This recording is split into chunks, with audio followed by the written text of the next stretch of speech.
So even once we've dealt with visual performance cues and we've trained ourselves to look up and through, there can still be an element of performance cue weighting which can spark off those flight and fight responses. As we ride into this section and see the cross-camber routes in front of us, we perhaps have read about, been told stories about, had anecdotal evidence of how wet, slippery and horrible these routes might be. The input can upset the bike, and there's an expectation of that happening. Our response is either to man up, which involves tensing up and gripping on and strangling the bike, or to curl up and again still hold on tight, still tense up, curl up in a bit of a ball and just wait for that to happen.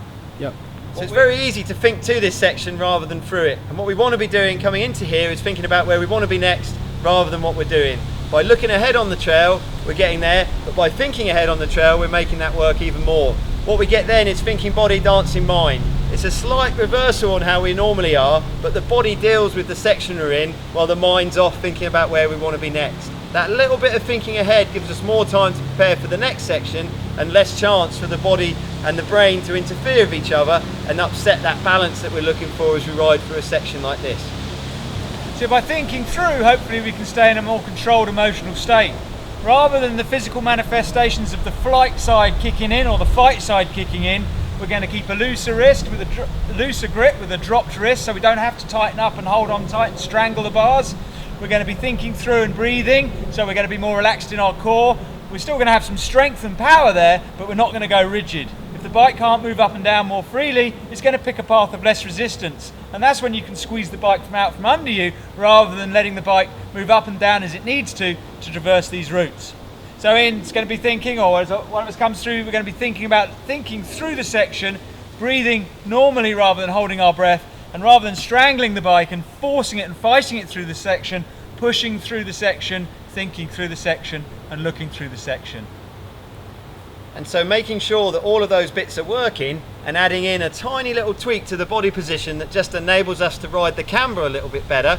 So we're going to weight up this outside pedal and twist our hips into the hill. What that does is it just drives the bike up the slope, giving us more pressure and enabling us to not worry so much about the bike running downhill and away from us, but running through the section to where we're going.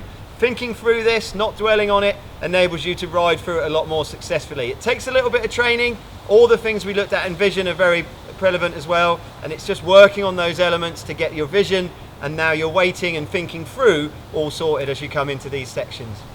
So by thinking ahead of the bike, Ian can actually put into play lots of technique, which is going to make him realise that he's doing everything he can to get through this section smoothly. Rather than leaving it to chance, he already knows that best practice is being applied.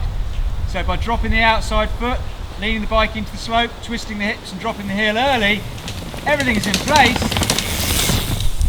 and nothing is left to chance.